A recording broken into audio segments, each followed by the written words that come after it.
Pourquoi est-ce qu'on rencontre de plus en plus de manifestations, de soulèvements, c'est-à-dire quoi, sociaux, de partout dans le monde, lorsqu'il s'agit, c'est-à-dire quoi, de la richesse, lorsqu'on parle ici, c'est-à-dire que de riches, ou lorsqu'on parle du monde du travail, on a comme ça plusieurs personnes qui manifestent le mécontentement du fait que les patrons gagnent de plus en plus, que ceux qui créent de la richesse, qui créent de la valeur gagnent de plus en plus, les chefs d'entreprise gagnent de plus, les entrepreneurs gagnent de plus en plus par rapport à leurs salariés.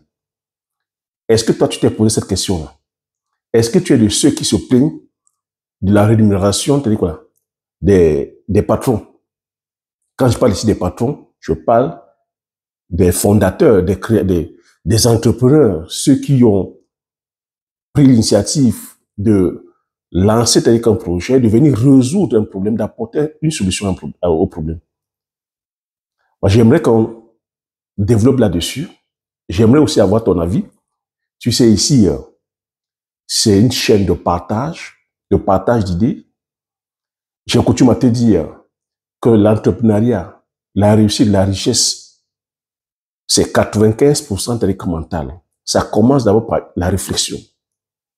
Tu te dois d'abord déjà de te questionner avant de commencer quoi que ce soit. Donc, est-ce que tu fais partie des personnes qui se posent la question pourquoi est-ce que les patrons d'entreprise gagnent plus que les salariés? C'est une question qui se doit d'être légitime. Donc, si tu es dans ce sens-là, ça veut dire que tu es sur le cheminement, c'est-à-dire que de la réussite. Si tu te questionnes de savoir pourquoi l'autre gagne plus que moi, ça veut dire que tu as ce désir-là, tu as ce désir, je vais dire, de vouloir progresser ou même d'avoir des ambitions. Parce qu'il y en a qui sont là qui n'ont peut-être pas d'ambition. Il y en a qui sont là qui ne se questionnent même pas, mais qui suivent juste, je vais dire, le groupe qui suit la mouvance. Est-ce que tu t'es questionné aussi pourquoi quel est le rôle que nos politiques jouent? C'est quoi le rôle des politiciens? Tu entends des fois parler de la droite, tu entends parler de la gauche, tu entends parler, quand on parle de droite, on va te parler des conservateurs, des capitalistes. Quand on va te parler de la gauche, on va te parler des démocrates, tu entends parler du communisme. Tu entends parler aussi de l'extrême droite, tu entends parler de l'extrême gauche. C'est quoi leur rôle dans la société? Pourquoi est-ce qu'aujourd'hui, on a plutôt, c'est-à-dire que c'est plutôt, les capitaux sont détenus par les privés. J'ai coutume à te dire ici que c'est la finance qui contrôle le game. Que c'est les institutions bancaires, les institutions, c'est-à-dire que les fonds de pension, les fonds d'investissement, les fonds de pension, c'est les banques centrales. La Banque centrale européenne, pour nous qui sommes en Europe, la Banque centrale américaine, pour ceux qui sont en Amérique, qui est appelée la Fed.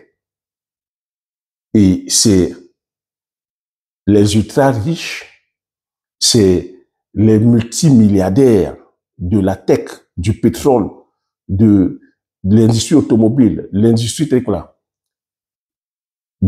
semences, pour nous qui sommes dans le secteur agricole. C'est les grands maniaques de l'agroalimentaire. C'est les grands maniaques de la tech. Google, les Apple, les Samsung, les Nvidia, etc., etc. Aujourd'hui, nous sommes dans l'ère de l'IA. Comment est-ce qu'on a fait pour en arriver là? Comment ça se fait aujourd'hui que nos États n'aient plus la souveraineté sur tous ces pans régaliens? L'éducation, l'alimentation, les infrastructures. Et quand je parle ici infrastructure, c'est infrastructure routière, l'énergie, le gaz, le pétrole, le secteur tel que l'alimentation, le secteur tel que la recherche, les secteurs régaliens, tous ces secteurs régaliens, le secteur technologique. Comment t'as dit que nous en sommes arrivés? Tu vois, ça c'est le travail que toute personne telle que doit faire. Et c'est quoi la richesse? Tu dois te poser la question, c'est quoi t'as dit qu'être riche? C'est quoi la richesse pour toi? C'est la question que je te pose. C'est quoi? Est-ce qu'on peut s'enrichir à travers le travail? Si tu dois te questionner, pour toi qui es salarié, est-ce qu'on peut s'enrichir après le travail? Autre question aussi, qu'est-ce qui fait, c'est quoi devenir, c'est quoi la richesse et comment est-ce que ceux qui sont riches font pour devenir de plus en plus riches? C'est ce que je vais devoir développer ici avec toi, en toute humilité. Parce que c'est les questions que moi-même je me suis posées. Si je te parle aujourd'hui d'entrepreneuriat, c'est parce que oui, j'ai aussi été avant salarié. Oui, parce que tel que je suis, tel que la réalisation progressive de mon idéal de vie possible. Oui, parce que tel que je me suis posé aussi la question de comment est-ce que je peux apporter mon impact. J'ai commencé déjà à moi-même à subvenir à mes besoins. Pouvoir impacter ma famille, ma femme, mes enfants, mes frères et sœurs, mes neveux et nièces. Pouvoir être utile aussi tel qu'à la société. Oui, ça, c'est des questions que tout être normal se doit de poser. Quel est le rôle d'un État? C'est des questions qu'on doit savoir. C'est l'État qui doit, justement, normalement, subvenir à tous ses besoins régaliens. Au travers des richesses que le pays a. Pour nous qui sommes en Afrique, les richesses, c'est quoi? C'est le sous-sol. Donc, toutes nos matières premières, minières, l'or, le pétrole, le bauxite, l'uranium, le diamant, l'émeraude, le colbal, le coltan, le gaz. C'est aussi les terres. Donc, c'est l'État qui est nous aussi, hein, nos dirigeants politiques, de tous bords, de gauche, de droite, qui doivent donc pouvoir développer ces ressources-là, afin de pouvoir faire bénéficier la cité. Donc, développer la recherche, développer les infrastructures routières, développer l'énergie, développer l'agriculture, être au souverain sur le plan de l'alimentation, développer les technologies, développer la science, afin de pouvoir faire fonctionner la cité. Créer de plus en plus d'emplois, être souverain sur le plan de l'emploi. Donc, créer des industries automobiles, métallurgie, sidérurgie, le textile, créer des débouchés, afin que la population puisse trouver des emplois et puisse s'épanouir. Et par ces mécanismes-là aussi, tel que l'État crée donc les normes, c'est l'État qui crée les règles, qui crée les lois, qui crée la réglementation, qui met la fiscalité, afin de pouvoir avoir une société qui fonctionne selon les règles, pour qu'on ne soit pas dans une jungle en fait. Respecter tu vois, les codes, respecter la loi, afin qu'on puisse vivre vraiment en toute quiétude, pour qu'il n'y ait pas, pour qu'on ne soit pas dans un climat d'insécurité ou qu'on ne soit pas au Far West. C'est ça le rôle des politiques. Est-ce qu'aujourd'hui, nous en sommes là? Et qu'est-ce qui fait aujourd'hui que l'État soit en train de perdre la main? Je continue à te dire que l'État a perdu la main.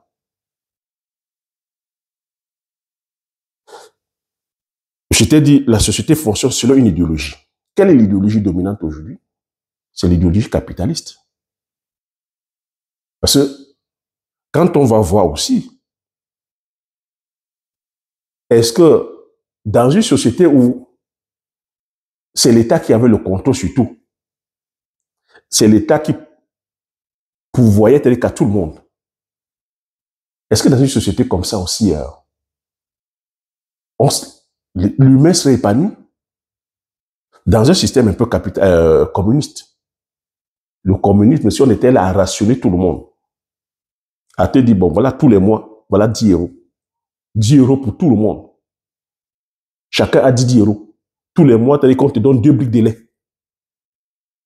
Tous les mois, on te donne peut-être 1 kilo de viande.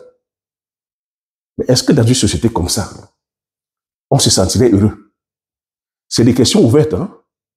Et j'attends ton avis aussi dans les commentaires. Tu vois, ici, comme je continue à te dire, je t'apprends à apprendre, à désapprendre, à réapprendre à nouveau. À commencer, c'est-à-dire à raisonner. Parce que moi, je pars du principe que nous, en tant qu'humains, nous sommes appelés, c'est-à-dire à faire beaucoup de choses, quoi. Nous sommes appelés, c'est-à-dire à réaliser. Parce que l'entrepreneur, si je pars du débat, nous sommes dans le débat de pourquoi est-ce que, c'est-à-dire que l'entrepreneur ou le chef d'entreprise ou le patron gagne plus que le salarié. Parce que ce débat-là est toujours là lors des manifestations. Les personnes se plaignent que non, les patrons gagnent de plus en plus au détriment des salariés. C'est les patrons qui prennent tout. Moi, je viens mettre le pied dans le plat en mettant ce débat-là. Parce que c'est les questions que je me suis posées et c'est ce qui m'a amené à aller entreprendre. Donc, avant d'aller peut-être plus loin, permets-moi de me présenter. Bonjour, bienvenue sur la chaîne. Si tu me découvres pour la première fois, je m'appelle Thierry Toukou. Donc, sur cette chaîne, on parle d'entrepreneuriat, on parle d'investissement, on parle d'agriculture, on parle d'élevage. Je parle aussi beaucoup plus ici du mindset, hein, du développement personnel. Tu vois, sans un bon développement personnel, tu ne peux pas entreprendre. Et ce que nous sommes en train de faire là, c'est justement ce travail, le travail d'éveil, le travail d'éveil mental. Ce travail qu'il faut faire en amont. Toujours être en train de se questionner. Se questionner afin de nourrir les ambitions. On n'est pas figé. Les situations que nous traversons présentement ne nous définissent pas. Les personnes qui sont là aujourd'hui en train de gagner de l'argent ne font pas la magie. Ce ne sont pas des soucis. Elles n'ont pas de tête. Mais l'argent répond à un mécanisme en fait. Et c'est ce que je vais devoir partager ici. Donc pour cela, je vais te demander de mettre le pouce.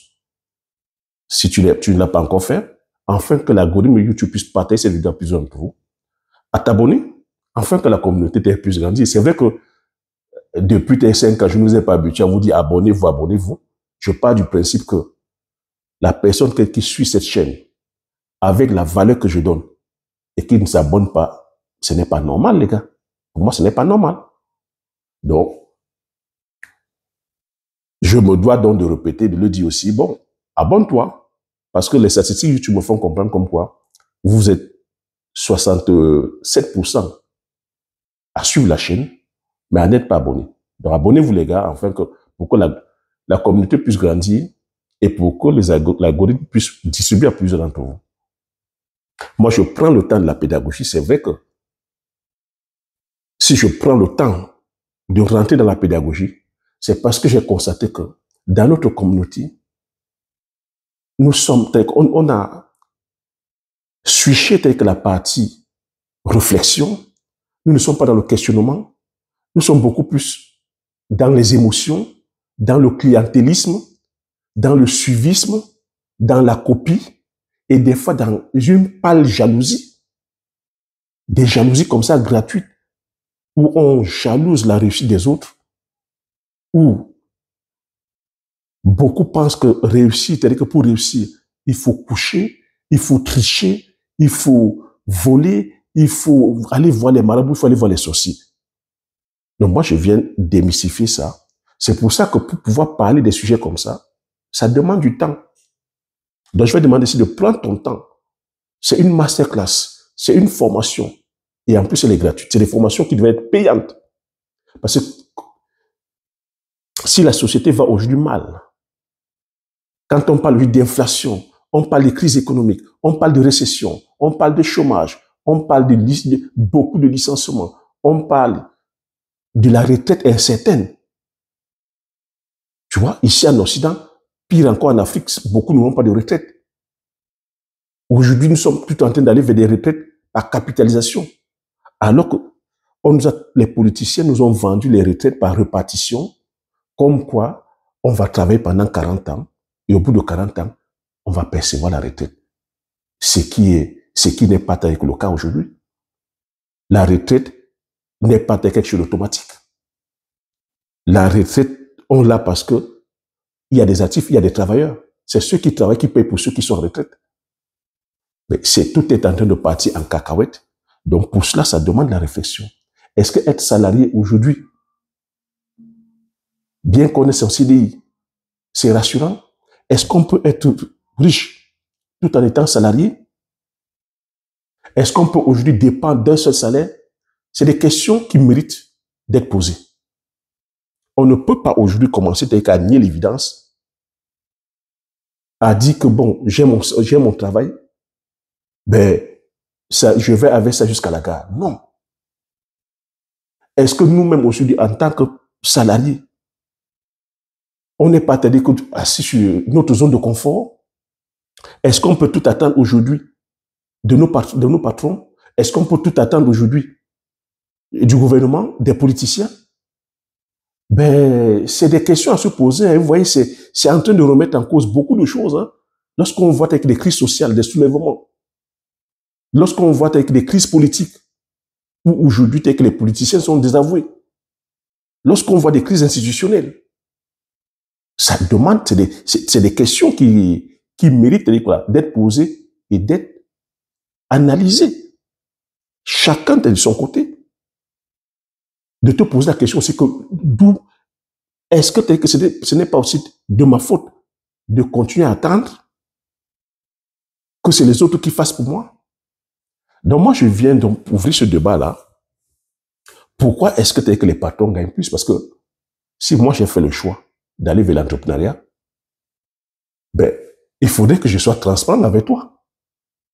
Parce que si c'est le mindset que tu as, si c'est ce que tu penses que tous les patrons sont les voleurs, ils abusent des salariés, c'est des profiteurs, ben, forcément, que tu auras aussi le même questionnement sur moi. Pourtant, quand je vais entreprendre, il ne me vient pas à l'idée d'aller abuser, c'est-à-dire que sur mes collaborateurs, sur les salariés. Non. Un entrepreneur, c'est quelqu'un qui vient résoudre un problème en fait. Un entrepreneur, c'est quelqu'un qui voit un problème, apporte la solution. C'est comme ça que je vais répondre. Je vais établir les choses. Je t'ai dit que normalement, c'est l'État qui devait être souverain tel que sur tous les pans. Mais quand l'État est aujourd'hui débordé, et que les personnes, t'as dit quoi là? Quand je dis les personnes, les entrepreneurs, les chefs d'entreprise, emboîtent le pas afin de venir soutenir l'économie, soutenir le développement, créer de la valeur.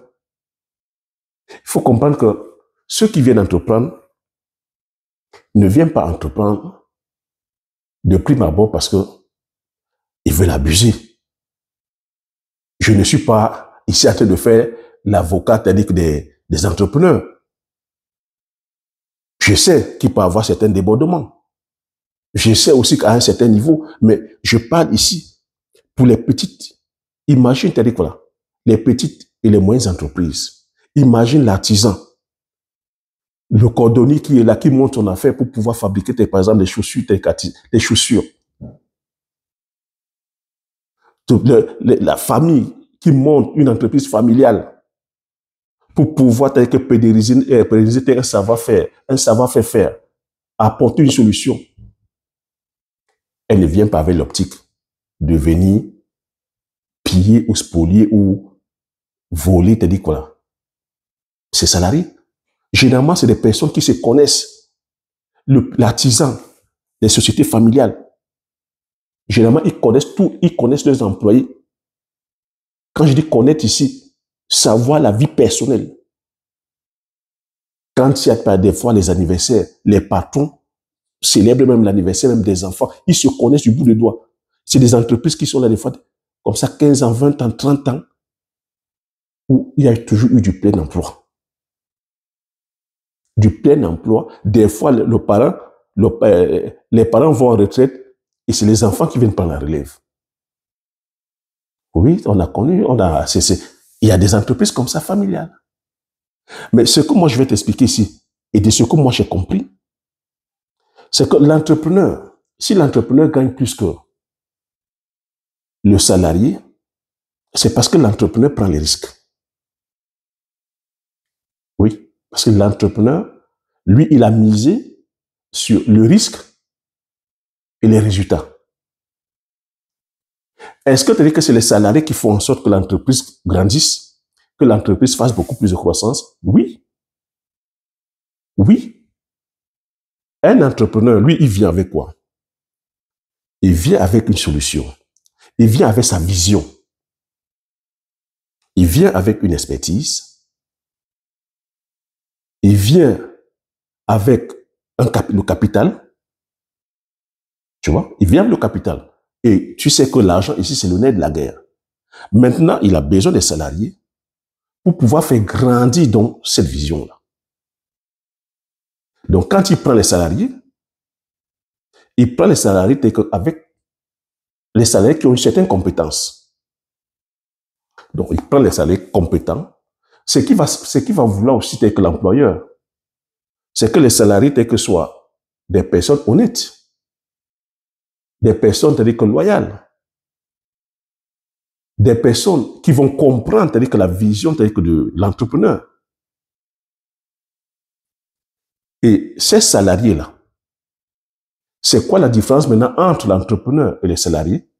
Les salariés, eux, ils vont échanger donc leurs compétences, leur temps contre de l'argent.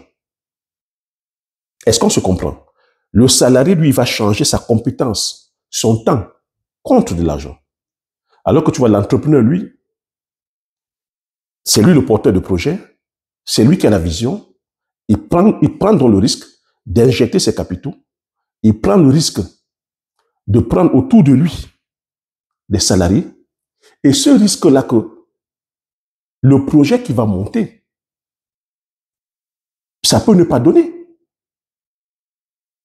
Le projet qu'il a donné, qu'il est en train de monter, ça peut t'aider que échouer. Des fois pour des détails. Des fois parce que le produit qu'il a sorti n'a pas sorti, ça par rapport à un bon timing. Le marché n'était pas peut-être prêt. Des fois, c'est des innovations. Le marché n'était pas encore prêt. Ou des fois, peut-être le prix qui est tellement élevé et que le marché n'accepte pas, le projet capote. Oui. Qui est perdant dans ce cas-là? C'est l'entrepreneur qui va perdre. Est-ce que c'est les salariés qui vont supporter les charges? Non, les salariés, eux, ils ont signé un contrat où ils viennent échanger leur temps, leurs compétences contre de l'argent. On les paye tous les mois. Donc ça, c'est la situation du salarié. Tu as signé le contrat. Et l'employeur, dont le patron, a l'obligation de te payer tous les mois. S'il ne te paye pas, tu peux aller porter plainte, tu peux le traduire aux instances compétentes. Ici, tu dis que c'est le prud'homme. Oui. Mais quand le patron, lui, il perd, c'est à ses pertes et fracas. C'est des pertes sèches. Donc tu vois que l'entrepreneur, lui, prend le risque. Il est payé par rapport au risque qu'il prend et au résultat. Donc on peut aussi se poser la question. La question est que les entrepreneurs, les patrons gagnent de plus en plus.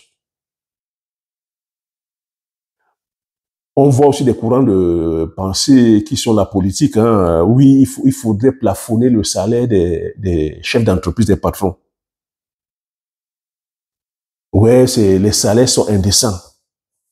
Des personnes qui accumulent tellement de fortune. Donc, lorsqu'on parle des fois de la fortune de Elon Musk, on parle de plus de 300 milliards de dollars.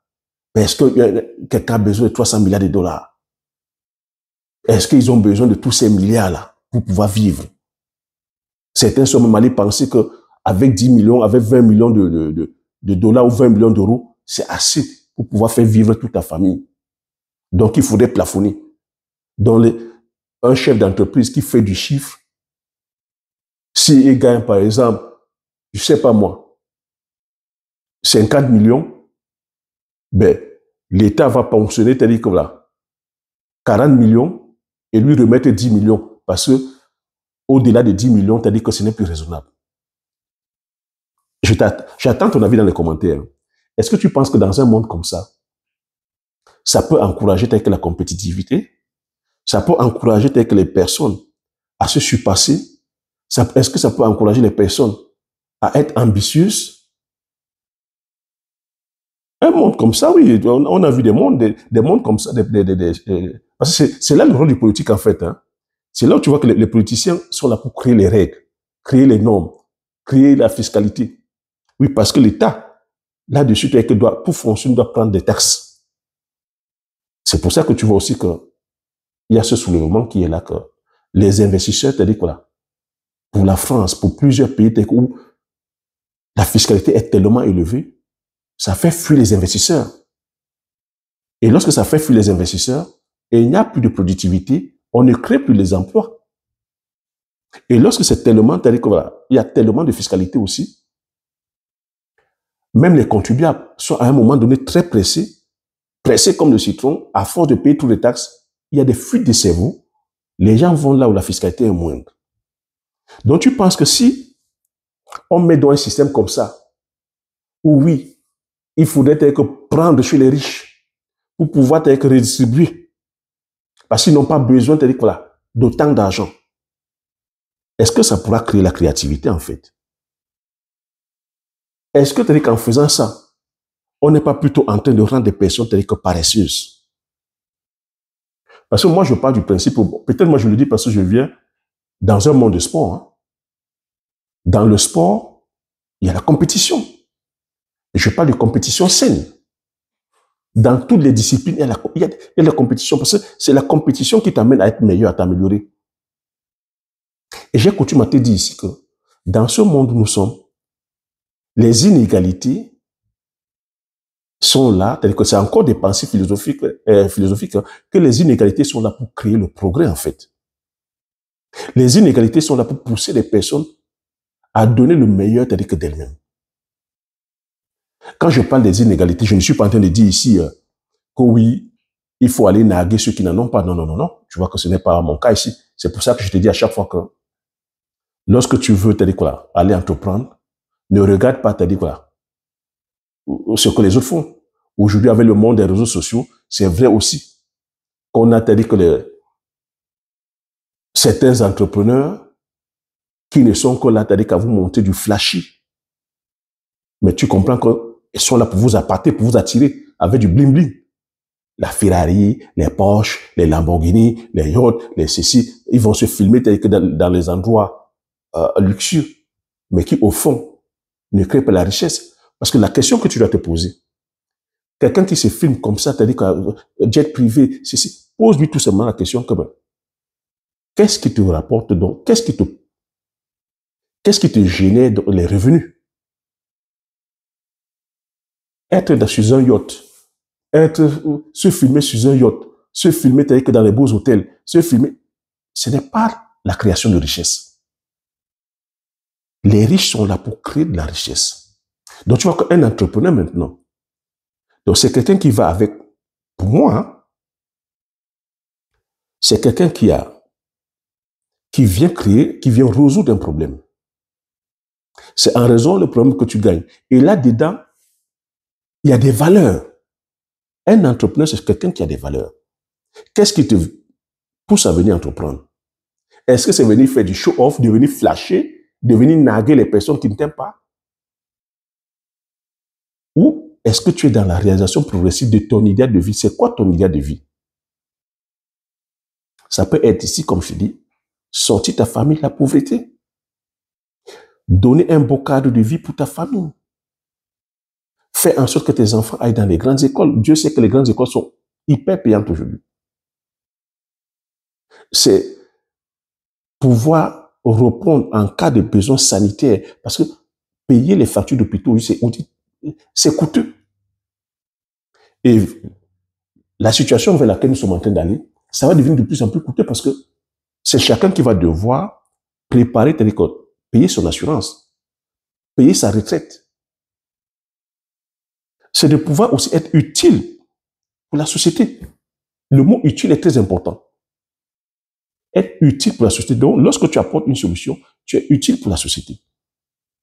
Donc, tu vois qu'il y a des valeurs qui sont derrière. Donc, tu comprends aussi que c'est de gagner ton argent de façon honnête. C'est de respecter les lois morales, la loi divine.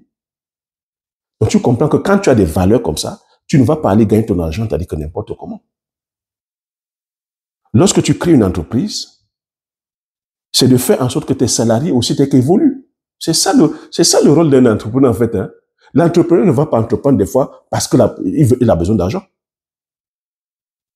La motivation de l'entrepreneur, ce n'est pas, la première motivation, ce n'est pas uniquement l'argent. Je vais vous faire comprendre ça. Moi, lorsque je suis allé entreprendre, ma motivation, ce n'était pas uniquement que l'argent, les milliards, non. Je vous l'ai dit. C'est de sortir ma famille de la pauvreté. C'est de pouvoir être utile pour ma famille. C'est de pouvoir, tu m'entends à chaque fois parler ici de mon grand-père, honorer la mémoire, c'est-à-dire que de mes grands-parents décédés, honorer la mémoire de mes parents. Pour moi, ma famille, mes grands-parents, la mémoire, c'est-à-dire que de mes grands-parents, la mémoire de mes parents, pour moi, il n'y a pas de prix. Et il n'y a pas de prix à cela. S'il faut même soulever l'Himalaya, ben, je le ferai. Mais c'est parce que j'ai des ambitions tellement grandes que je me retrouve en train de faire des choses que le commun de mortel ne fait pas. C'est parce que je suis dans l'optique de vouloir toujours me surpasser que je me retrouve en train, de faire le poivre. Le poivre, je ne connaissais le poivre ni d'Ève ni d'Adam. Mais j'ai dit pour honorer que la mémoire de mon grand-père. Parce que c'est mon grand-père, je te répète toujours à chaque fois ça, qui a ramené l'igname, le calabayam. Parce qu'il ne faut pas oublier, il était d'origine nigériane. Il a ramené le calabayam. Quand tu étais à Calabar, c'est une région au Nigeria. C'est lui qui a ramené ça dans mon village. Donc, pour pouvoir faire le clin d'œil aussi à notre grand-père, j'ai voulu ramener des cultures qui ne sont pas faites dans mon village. Est-ce que tu vois un peu l'ambition? Je voulais aussi faire quelque chose qui puisse marquer mon grand-père là où il est. Donc, c'est ça un entrepreneur. Faire quelque chose qui puisse marquer le grand-père, c'est faire quelque chose qui n'est pas fait dans ton environnement. Et tu vois, quand tu viendras faire la chose, forcément, tu as dit que ça va sortir de l'eau. Voilà comment je me retrouve en train de produire le poivre. Je me retrouve en train de produire le Ndiangsan, le Bitacola, la cola Kuminata, la cola Nitida, le Mpebe, les rondelles, des cultures qui ne sont pas de... Même, tu as dit qu'à je veux dire, à l'échelle du Cameroun, très peu de personnes produisent ça de façon, je veux dire, domestique. Parce que c'est des cultures qui poussent de façon spontanée. J'étais pris l'exemple que le poivre, sur une population de 30 millions, il y a moins de 1000 personnes qui produisent le poivre. Tu vois? C'est parce que tu es ambitieux que je rentre dans la cour des grands. Mais le poivre, pour pouvoir faire 1 hectare, il faut compter un minimum de 15 000 euros. 15 000 euros, tu vois, c'est le risque que je prends. Je ne connaissais pas cette culture. Mais parce que dans ma tête, je me suis donné le challenge de faire quelque chose qui n'est pas fait autour de moi. C'est ça un entrepreneur. Un entrepreneur va toujours là où on ne l'attend pas. On va dire à l'entrepreneur que c'est impossible de faire cette chose. Mais parce qu'il veut se surpasser, l'entrepreneur va faire. Toutes les personnes qui ont connu le succès, c'est des personnes qui ont pris le risque, qui ont pris le courage d'aller là où on leur a dit en avance que ça ne pouvait pas donner. Voilà comment je vais faire le poivre. Mais lorsque je vais faire le poivre, 15 000 euros, tu vois, c'est le risque que je prends. Mais lorsque je viens enrichir l'économie réelle de mon pays, qui est le Cameroun. Je vais voir les techniciens qui sont les Camerounais, que je paye. Je vais voir les pépiniéristes, je paye. Les terres agricoles, je paye déjà. Donc tu vois que je fais tourner l'économie. C'est un risque que je prends. La première année, que nous avons une perte sèche de plus de 10 millions. 10 millions, c'est moi l'entrepreneur qui endosse les risques. Mais entre-temps, j'ai payé avec les fournisseurs, j'ai payé les pépiniéristes, j'ai payé les techniciens, j'ai tout payé. Le transport, tout a été payé. Mais c'est moi qui ai perdu. Mais je ne me suis pas arrêté là, en fait. Bien qu'autour de monde disait, non, il faut arrêter, non, on perd. Mais je me suis posé la question. En gardant toujours en ligne de mire ma vision. Ma vision, c'est honorer que la mémoire de mon grand-père. Parce que mon grand-père aussi est venu au Cameroun, il s'est établi à travers le secteur agricole où il nous a laissé un héritage de 20 hectares. Il a laissé un héritage à ses enfants de plus de 20 hectares de terre. Et il a planté les arbres fruitiers. Quand je te parle des arbres fruitiers, c'est parce que j'ai baigné dedans. Pamplemoussier, les manguiers, il avait le plus grand verger chez nous au village. Pamplemoussier, les orangers, les safoutiers. C'est là-dessus que je me suis entraîné. Les palmiers à huile. Donc tu vois, si je te parle de ça aujourd'hui, c'est parce que j'ai baigné dans ça. Pendant la petite enfance, je te dis, on vendait les mangues auprès des chemins de fer, dans mon village Compina, il y a les chemins de fer qui passaient. Et on vendait les mangues, on vendait les babolos, on vendait les safoutis, on vendait le safou auprès des voyageurs. Donc tu vois, c'est ça qui m'a marqué. Et tu vois que c'est pour ça que je fais un retour, je retourne aux origines en fait. Lorsque je vais vers le secteur agricole, je ne pars pas par mimétisme, mais je pars vers un secteur que je comprends, que je maîtrise. Donc voilà comment je me lance dans la culture du poivrier. C'est pour te faire comprendre le rôle de l'entrepreneur, pourquoi le patron gagne plus. Pourquoi le patron gagne plus. Donc tu vois que je te dis, j'ai eu une perte sèche de plus de 10 millions. Je suis rentré tel que je me suis questionné, pourquoi est-ce qu'on a mal fait? Pourquoi est-ce que ça n'a pas donné bien que j'ai pris le meilleur technicien? Pourquoi est-ce que le meilleur technicien me dit d'arrêter, de ne pas faire, ça ne peut pas donner dans mon village? C'est là où le mindset d'un entrepreneur, c'est là où l'entrepreneur, dépasse que les autres. C'est là où on parle du risque. J'ai dit, moi-même, je vais aller me former. Je me suis formé. C'est encore des coûts supplémentaires que je remets. Un entrepreneur aussi, tu vois, ça, c'était mon argent propre. Ça pouvait être l'argent des investisseurs aussi. Je pouvais monter un projet où je fais appel aux investisseurs. Mais vous voyez ça, non? Vous voyez que sur les réseaux sociaux, beaucoup d'infopreneurs, d'entrepreneurs qui font les levées de fonds et qui, derrière, les personnes viennent mettre l'argent et le projet capote. Ça se retourne contre qui? Ça se retourne contre le porteur du projet. Mais dans ce projet-là, il y avait très bien les collaborateurs, il y avait des salariés. Les salariés, eux, ils n'auront aucun problème. Mais celui qui aura des problèmes, celui qui aura affaire à la justice, celui qui va finir en prison, c'est l'entrepreneur, c'est le porteur de projet. Donc tu comprends que l'entrepreneur prend un gros risque. Moi, si dans mon projet de ferme, j'avais pris les investisseurs, je ne serais pas en train de vous parler là. Je serais peut-être en prison ou je serais dans l'obligation de rembourser l'argent des investisseurs. Mais c'est mon argent propre que j'ai mis en jeu.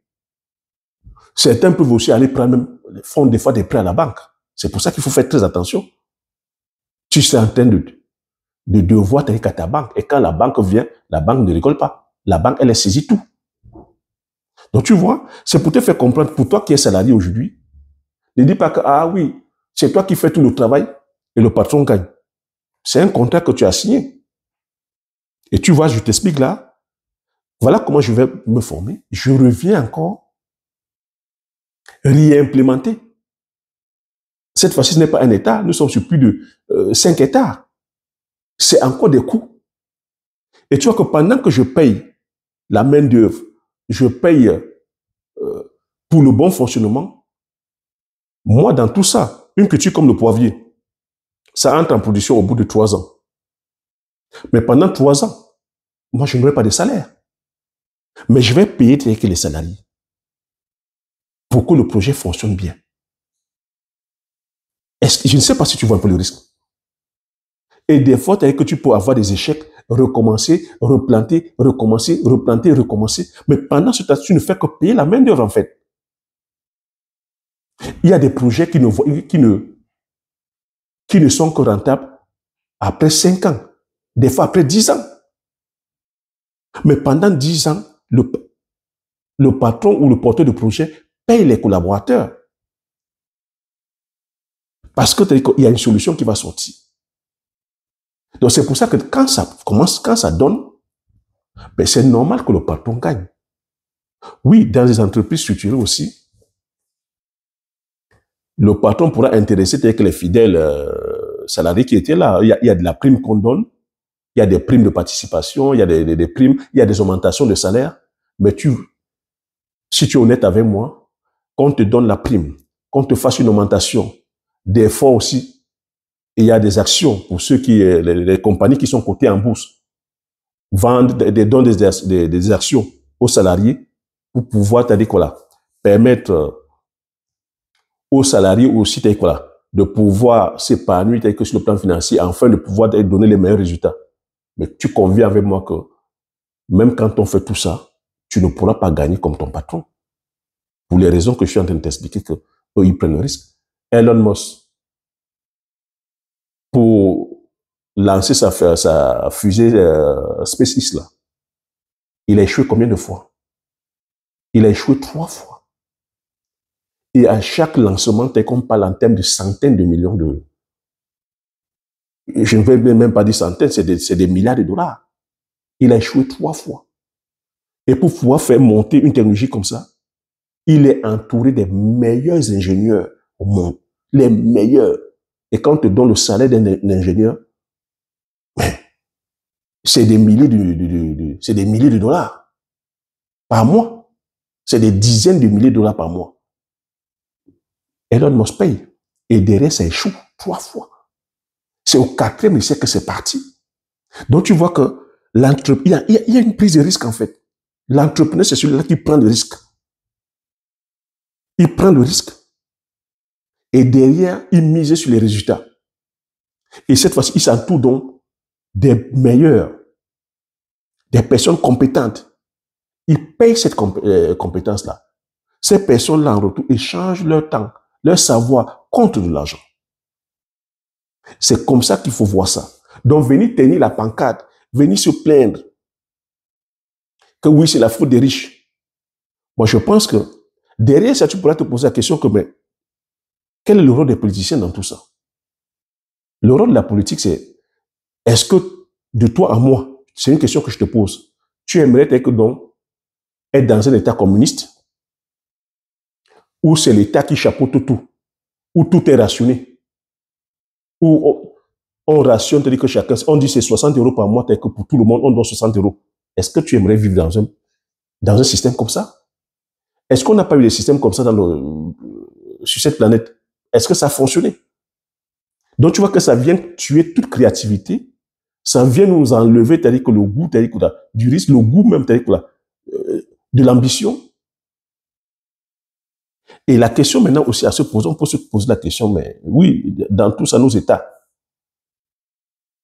quand certains politiciens sont là, même celles de la gauche, que non, il faut que les riches participent de plus en plus, qu'il faut prélever les taxes, qu'il faut augmenter la fiscalité pour les riches. Mais pour les raisons que j'ai expliquées, moi je pense que c'est mon avis, hein, et j'aimerais que tu me répondes aussi dans les commentaires, qu'un État sérieux ne peut pas fonctionner uniquement avec les taxes, avec les impôts. Il faudrait créer la richesse. Il faudrait que produire. Et pourquoi est-ce que nos États aujourd'hui sont devenus défaillants? C'est parce que aussi, les politiciens ne jouent pas leur jeu. Je vous ai dit que nous sommes dans un monde de manipulation. Les États aujourd'hui ont perdu toute souveraineté. Les États ne créent pas la richesse. J'ai dit en amont que c'est les États qui devraient être souverains que sur tous les pans. Mais aujourd'hui, la vérité est que nos États ne produisant plus. Quand je parle d'État, toutes les politiques de droite, de gauche, des communes, des centristes, aujourd'hui dépendent de la finance. Dépendent de ceux qui ont pris le risque d'aller produire. Dépendent des marchés. Vont prendre donc les dettes auprès des banques centrales et auprès des marchés. Les marchés ici, c'est la finance, c'est les bourses, c'est les fonds d'investissement, c'est les fonds de pension. Et les banques, et tout ça appartenant au privé. Hein. C'est des personnes qui ont bâti leur richesse et qui sont là aujourd'hui préserve ces richesses-là.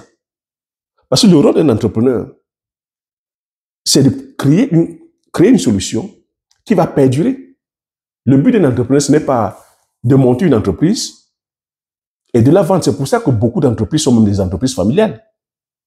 C'est de créer des systèmes qui vont perdurer. Lorsque je vais lancer, je vais créer une ferme et que tu m'entends parler que de la famille, mais j'ai investi que sur ma famille, c'est des risques. Moi, j'ai dit, j'ai investi sur les personnes. Bien que je paye les techniciens, mais je fais exprès de mettre ma famille à l'intérieur, mes frères et sœurs, mes neveux et nièces, je mets tout le monde, mes enfants. J'inclus tout le monde. Parce que c'est un partage, en fait. C'est ça l'entrepreneur. Je dépense sur la connaissance. Mais je sais que c'est les bénéfices que seront là, sur le long terme. Mais or que beaucoup, les sons de cloche que vous entendez, ah non, il ne faut pas travailler avec votre famille. Ah, c'est la famille qui va vous ruiner. Ah non, non. L'entrepreneuriat, comme je t'ai dit, un entrepreneur, il prend les risques. Mais le risque est calculé. Je te pose la question, comment est-ce que tu peux penser aller entreprendre dans le secteur agricole ou même dans l'élevage? Parce que c'est des secteurs qui sont régaliens. C'est des secteurs où la production de la richesse doit être sur le long terme. Quand tu vas dans le secteur agricole, certaines plantes entrent en production au bout de 6 ans, 7 ans, comme les arbres fruitiers. D'autres 3 ans, parce que la science a joué son rôle. Et c'est des cultures qui sont des fois qui sont pérennes, qui peuvent aller sur 200 ans.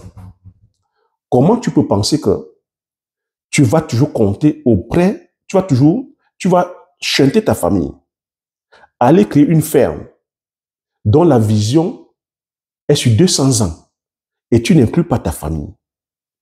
Et tu penses travailler avec les intervenants externes. Mais tu vois que les trucs sont biaisés en fait. C'est pour ça que nos richesses sont éphémères. Ici en Occident, c'est familial. Donc pour cela, avant de commencer, il faudrait que tu formes ta famille. Du moins, tu formes les personnes qui sont intéressées à ce projet-là. Comprendre que oui, il y a un risque. Mais l'investissement que tu fais que sur la formation, ce n'est pas une perte. L'investissement que tu fais sur la formation des personnes, des hommes et des femmes, ce n'est pas une perte. Donc si tu prends le temps maintenant de former ta famille, tes frères et sœurs, sur la culture du poivrier, sur la culture du Ndjansa, sur la culture du manioc, sur la culture du macabo, sur la culture du taro. Oui, cet argent-là, ce n'est pas une perte. Mais si tu ne fais pas ça, et que tu vas aller te lancer, parce que tu vas prendre un organisme, de toi à moi, est-ce que cet organisme-là va t'accompagner pendant auprès de 200 ans? C'est de la stratégie en fait. Oui, les premières années, que tu auras des difficultés. Parce que tu prends des personnes qui ne sont pas du milieu et que tu dois amener par ta philosophie, par ton idéologie, par la vision, parce que tu dois savoir vendre ton projet. Tu dois savoir vendre ton projet auprès des personnes qui vont te suivre, auprès des frères et sœurs qui vont te suivre. Tu dois les amener à comprendre que c'est un projet gagnant-gagnant. Tout comme même tes salariés, les propres salariés, les personnes que tu prendras qui ne sont pas de ta famille, si tu ne parviens pas à vendre le projet, si les personnes ne se voient pas en train de progresser, ou les personnes ne peuvent pas se projeter sur 1 an, sur 2 ans, sur 3 ans, sur 4 ans, sur 5 ans, on ne va pas te suivre. Ne pas oublier que même les personnes qui viennent te voir le projet ne sont qu'intéressées pour la première année, on va prendre ton argent. Oui, c'est ça le risque. Tu formes les personnes. Une fois que tu as formé, tu vois, et que tout est oreille, au début, il y aura des couacs, au début, il y aura des difficultés, mais c'est de corriger. Moi, je te parle en connaissance de cause aujourd'hui, je te parle, tu vois, je ne suis pas au pays, mais les choses se suivent. Parce que, mes équipes, aujourd'hui, ont maîtrisé, ont le savoir-faire. C'est de ça qu'il s'agit. Et ça, c'est-à-dire que ça demande des investissements. C'est pour ça que je dis, l'entrepreneur est différent du commerce. C'est pour ça que vous m'entendez vous dire à chaque fois que si vous êtes dans le besoin d'argent immédiat, on ne va pas entreprendre lorsqu'on a faim, quand tu m'as dit ça. On ne va pas entreprendre lorsqu'on est dans les difficultés d'un pays de loyer. On ne va pas entreprendre lorsqu'on a une facture, d'hôpital à payer. L'entrepreneur, ce n'est pas le loto, ce n'est pas le njambo. Ce n'est pas le hasard, ce n'est pas la chance. On n'entreprend pas par émotion. On entreprend quand, justement, financièrement, on est là. On se prépare financièrement. On se prépare, c'est-à-dire intellectuellement, on se prépare mentalement, on se prépare physiquement, on se prépare spirituellement. Parce que c'est violent. Et pour cela, il faut maîtriser dans tous ces rouages-là, comprendre, c'est-à-dire que, justement, comment l'économie de ton pays fonctionne, comprendre le besoin, c'est-à-dire les besoins du marché, maîtriser, c'est-à-dire que la zone, si c'est l'agriculture comme nous faisons, la zone agroécologique, savoir que ton pays ne va pas t'accompagner, nous ne sommes pas, c'est-à-dire que là, on n'a pas les infrastructures qu'il faut, infrastructures routières, l'énergie, l'eau, le pétrole, le gaz, les industries, on a différentes industries, le packaging, les industries agroalimentaires, de la transformation. On n'a pas tout ça, et même le savoir-faire. Parce que nos écoles aussi, on nous forme sur quoi en fait? L'État aussi, on peut poser la question que quel est le rôle de l'État? Quand on regarde l'État aujourd'hui, toutes les taxes que nous payons, à quoi servent ces taxes-là? Tu vois que l'État aujourd'hui, comme elle ne produit pas, l'État ne produit que des fonctionnaires. Des tas de fonctionnaires qui ne sont que là que sur la partie administrative. Est-ce qu'on peut développer dans un pays uniquement avec de l'administration, uniquement avec des technocrates? C'est partout, hein. Chez nous en Afrique, c'est des technocrates. Ici en Occident, en France, c'est des technocrates qui ne sont que là à pondre des règlements, des normes, des lois, qui sont là à freiner donc les velléités de croissance. Parce que lorsque tu veux créer une entreprise, que ce soit ici en France, ou que ce soit en Afrique, lorsque l'entreprise commence à se développer, est-ce que tu sais l'état de contraintes sur le plan juridique, sur le plan de la fiscalité, sur le plan de la réglementation, le plan des normes, l'état de contraintes qu'on te met et qui décourage même les entrepreneurs. Parce qu'à peine l'entrepreneur veut commencer à se développer, veut embaucher 10 personnes, voilà les règles. Voilà les règles qu'on lui met. Voilà la fiscalité qu'on lui met. Voilà on crée des syndicats, on crée des machins. Tout ça pour tuer avec la croissance, en fait. Tout ça pour tuer la croissance. Et entre-temps, l'État prend l'argent. Quand tu regardes la fonction publique, tout ce qui est fonction publique, là, les écoles, les hôpitaux, nos routes, la police, en termes de sécurité, on peut se poser la question, mais comment l'État fait pour gérer cet argent-là? D'où va donc tous les taxes qu'on paye? D'où va tout ça? Donc, vous voyez que là-dessus aussi, on se doit de questionner l'État. On se doit de questionner les politiques. Vous voyez qu'ils créent comme ça. Entre eux, ils se mettent bien. Comment est-ce qu'ils gèrent notre argent? Donc, ici, aller fustiger avec les entrepreneurs, que c'est les patrons qui... Non. Parce que ça aussi, c'est que les politiciens sont... ils sont très malins dans ce jeu-là. Les grands patrons, les ultra riches, pour qu'ils soient à ce niveau-là, il faut l'appui des politiques. C'est avec l'appui des politiques qu'on a des multimilliardaires, les ultra riches là. Elon Musk ne peut pas être là où il est là sans l'appui des politiques. Bill Gates ne peut pas être là où il est sans l'appui des politiques. Mark Zuckerberg, Jeff Bezos, ici en France, les Pinot, les Bernard Arnault, tous ces les ultra riches là. Même en Afrique, Aliko Dangote, les Baba Dampoule, tous, ils ne peuvent pas être là à ce niveau sans l'appui des politiques. Donc, vous voyez que c'est un jeu où derrière, on les arrose, eux aussi se gavent très bien. Vous pouvez voir qu'en Afrique, chez nous, on peut se poser la question, comment ça se fait que c'est des fonctionnaires qui sont des milliardaires? Comment tu expliques ça? Que c'est des fonctionnaires qui sont des milliardaires. Ils produisent quoi? Et quand ils font donc ça, ils vont confronter donc la population, le peuple, aux riches. Tu verras que les communistes et les partis de gauche, ou même d'extrême gauche, vont dire, la faute, c'est les riches. C'est les riches qui prennent tout, au détriment du peuple. Et le peuple va suivre comme le mouton que oui, c'est les riches, c'est la faute des riches. Mais derrière, on ne voit pas, on ne se pose pas la question que, mais qu'est-ce que l'État fait? Et les partis de droite, qui ont un penchant capitaliste, qui sont pour l'accès à la propriété, qu'on doit responsabiliser le peuple, qu'on doit responsabiliser la population. Que quand on te donne ton argent, c'est toi qui dois savoir comment tu gères ton argent. On va dire non. Le problème, ce ne sont pas les riches. Le problème, c'est que c'est parce qu'on passe le temps à assister avec le peuple. Oui, c'est vrai que lorsqu'on passe le temps comme ça à nous essorer avec les taxes, et ces taxes-là, maintenant, quand on va te dire, ben, aide au logement, on te donne un ticket. Aide à la scolarité, on te donne un ticket. Aide à ceci, aide, je ne sais pas moi, au carburant, biodiesel, on te donne un ticket. Donc, on a des États comme ça, paternalistes, qui sont là à nous assister. On devient des assistants, en fait, alors que c'est ton argent qu'on a consommé. Donc, certains partis de droite, eux, ils veulent dire quoi? Plus de progrès, qu'on responsabilise la population. Et je pense que nous en sommes là aujourd'hui. On nous a bassinés avec les retraites, mais aujourd'hui, nous sommes en train d'aller plutôt vers une retraite de capitalisation, alors qu'on nous a parlé de retraite par répartition. Voilà encore une autre ponzi. Et ça, c'est le politique. Et tu peux te poser la question, c'est le politique de...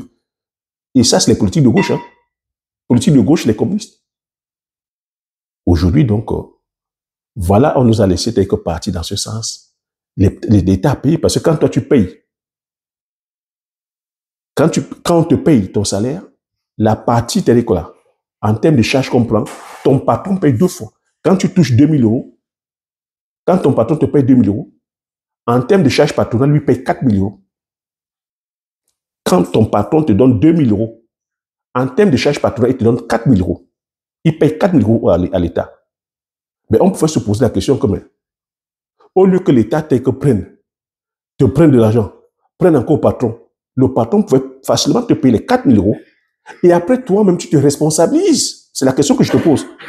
Est-ce que tu aimerais que, au lieu que l'État te prenne, c'est-à-dire que les charges ici, c'est les charges de retraite pour la retraite, pension maladie, toutes ces charges que l'État prend. Parce que quand tu as 2000 euros, en net, en brut, lorsque tu retrouves en net, ce n'est pas 2 millions, ça peut être dans les 1500 euros. Au lieu que l'État te prélève tout ça, au lieu que l'État va aussi encore pensionner ton patron, est-ce qu'il ne serait pas mieux que ton patron te donne les 4000 euros et que toi-même tu te responsabilises, tu gères ça? Au lieu que l'État soit là toujours à nous assister, à être dans le paternalisme, quoi. Mais tu vois que là-dessus, ça va te demander que quand on te donne maintenant tes 4000 euros, tu vois que c'est à tes risques et périls. Parce qu'aux États-Unis, c'est comme ça. Aux États-Unis, c'est comme ça. Donc, c'est toi qui sauras comment gérer ton argent, préparer ta retraite, ton assurance. Si donc tu es du style la cigale, où tu bousilles tout, sans préparer ton lendemain, tu vois que c'est toi qui vas souffrir, en fait. Et nous en sommes là aujourd'hui. Parce que les gens confondent, ne savent pas c'est quoi la richesse. Pour beaucoup, la richesse, c'est l'apparence. Ne savent pas c'est quoi un actif, c'est quoi un passif. Passe le temps comme ça dans les passifs. Résidence principale, la voiture, les voyages, les sorties, les habits, aller manger, aller voyager. On passe le temps comme ça à dépenser son argent. Et tout ça, ça ne rentre pas de l'argent. Mais les riches ont compris que avec le système de crédit ici, il y a des bons crédits. Eux, ils vont prendre le crédit pour développer tel que leur business. Ils vont prendre le crédit pour acheter les actifs. Donc, ce qui les rapporte de l'argent, même en dormant, ce qui va leur permettre de continuer à devenir de plus en plus riches, de génération en génération. C'est pour ça qu'on a aujourd'hui tous ces milliardaires, les Rockefeller, les Andrew Carnegie, les JP Morgan, les Bill Gates et toutes ces institutions-là, telles que les fonds d'investissement, aussi solides, où c'est là-bas que l'État maintenant va prendre de l'argent. Les obligations d'État. Donc, ils sont tellement riches aujourd'hui qu'ils ont mis des systèmes. Ce sont eux qui tiennent les États maintenant. Les États vont prendre du crédit là-bas pour venir faire tourner la société. Et quand l'État va prendre le crédit, qui c'est qui paye ça? C'est les contribuables. C'est toi et moi. Et c'est une sorte de dette que tu ne peux pas t'échapper.